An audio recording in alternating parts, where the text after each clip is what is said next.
안녕하세요. 이종민 신부입니다. 지난주는 한 주 쉬었습니다. 네, 다시 이번 주는 조용히 함께 성서 말씀을 나눠보겠습니다. 11월 13일 주일 본문입니다. 루가복음 21장 7절에서 19절 말씀입니다. 그들이 선생님, 그런 일이 언제 일어나겠습니까? 그리고 그런 일이 일어날 즈음에서 어떤 징조가 나타나겠습니까? 하고 물었다. 예수께서는 이렇게 대답하셨다. 앞으로 많은 사람이 내 이름을 내세우며 나타나서 내가 바로 그리스도다 혹은 때가 왔다 하고 떠들더라도 속지 않도록 조심하고 그들을 따라가지 마라. 또 전쟁과 반란의 소문을 듣더라도 두려워하지 마라. 그런 일이 반드시 먼저 일어나고 말 것이다. 그렇다고 끝날이 곧 오는 것은 아니다. 예수께서는 계속해서 이렇게 말씀하셨다. 한 민족이 일어나 딴 민족을 치고 한 나라가 일어나 딴 나라를 칠 것이며 곳곳에 무서운 지진이 일어나고 또 기근과 전염병도 휩쓸 것이며 하늘에서는 무서운 일들과 굉장한 징조들이 나타날 것이다. 그러나 이 모든 일이 일어나기 전에 너희는 잡혀서 박해를 당하고 회당에 끌려가 마침내 감옥에 갇히게 될 것이며 나 때문에 임금들과 총독들 앞에 서게 될 것이다. 그때야말로 너희가 나의 복음을 증언할 때이다. 이 말을 명심하여라. 그때 어떻게 항변할까 하고 미리 걱정하지 마라. 너희의 적수들이 아무도 맞서거나 반발할 수 없는 언변과 지혜를 내가 주겠다. 너희의 부모와 형제와 친척과 친구들까지도 너희를 잡아넘겨서 더러는 죽이기까지 할 것이다. 그리고 너희는 나 때문에 모든 사람에게 미움을 받겠지만 머리카락 하나도 잃지 않을 것이다. 그리고 참고 견디면 생명을 얻을 것이다. 네, 오늘 같은 성서 구절을 저도 어렸을 때 보면 참 무서운 마음이 들었습니다. 그리고 성서를 덮고 싶었어요. 도대체 왜 우리는 박해를 받아야 하는 것인가? 네, 그리고 굉장히 무서운 일들이 많이 일어날 거라고 하는 예언이 실제로 일어나진 않을까 전전긍긍했습니다. 어렸을 때는 이제 세기말 노스트라다무스 예언 이런 것이 유행해서 정말로 이런 일이 곧 일어날 줄로 알았고 또 이런 일들이 뭐 휴거 이런 걸로 사람들이 실제로 일어날 것이다라고 많이 생각을 했던 것 같습니다. 우리가 성경을 읽을 때에 그 예수님이 신이다. 예수님이 하느님의 아들이다. 이러한 우리의 어떤 신학적인 그런 믿음 때문에 이 성경을 읽을 때에 이 성경이 가지고 있는 맥락을 잘 이해하지 못할 때가 많이 있습니다. 예를 들면 예수님은 우리가 하느님 또 하느님의 아들이라고 고백하지만 이 땅에 오셨기 때문에 이 땅의 언어와 이 땅의 문화 가운데 사셨다라고 하는 것이죠. 예수님이 만약에 우리나라에 오셨다면은 김치를 먹고 또 한복을 입으셨겠죠. 예수님이 사셨던 때에는 이 유대 땅에는 묵시 문학적인 그런 전통이 있었습니다. 유대 묵시 문학 전통.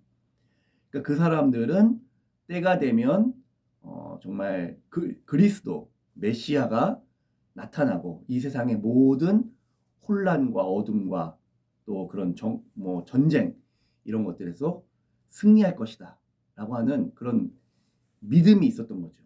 그런 것을 묵시문학적으로 표현을 했습니다. 그러니까 어떤 언제인지 모르지만 하느님이 반드시 이 땅에 개입하셔서 그런 날이 올 것이다. 그것을 메시아 그리스도라고 또 불렀죠.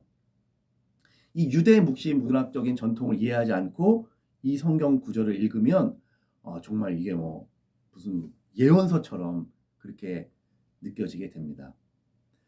만약에 예수님이 전라도 땅에서 활동을 하셨다면은 제자들을 데리고 제자들아 요즘 껄쩍지근하니까 거시기 해불자 이렇게 얘기를 하셨으면 거기 있는 사람들은 다 알아들었죠.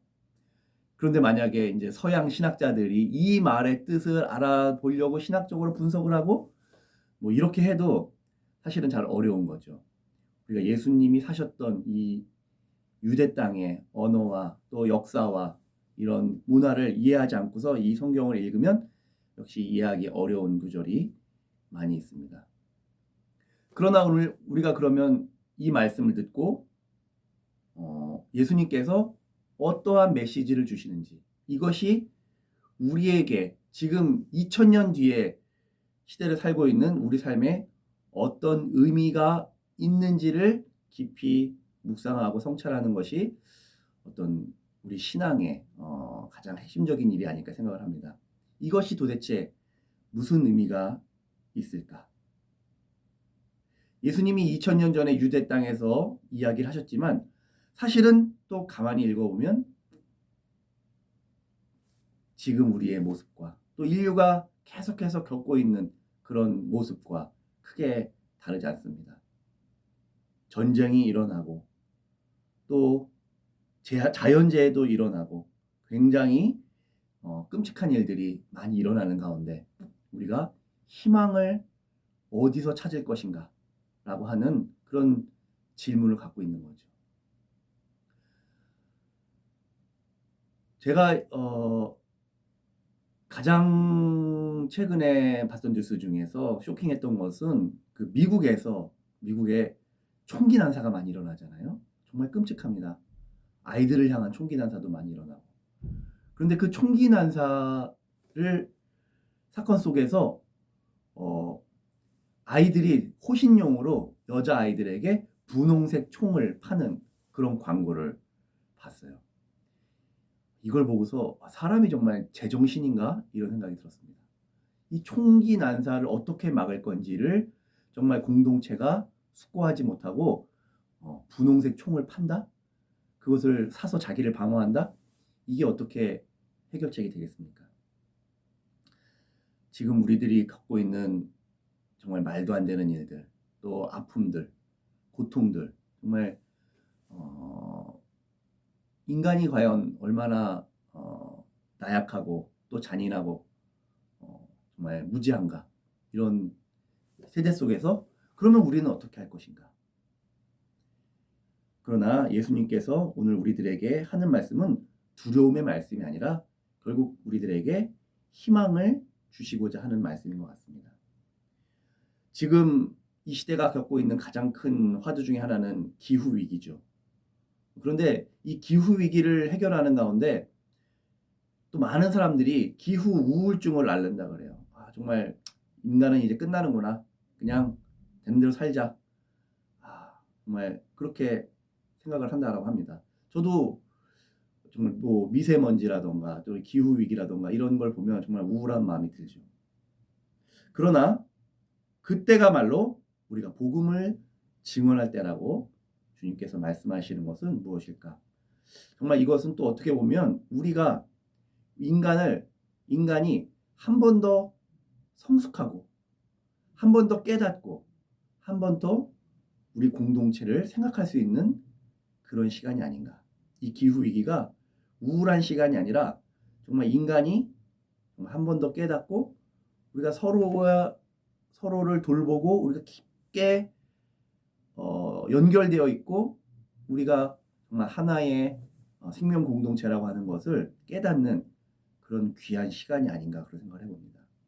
기후 위기를 위한 작은 활동, 귀찮지만 그 활동이 이게 정말 다른 생명을 섬기는 일이고 우리 공동체가 새롭게 나아갈 수 있는 그런 시간이 우리에게 주어진 것은 아닌가 그렇게 생각을 합니다.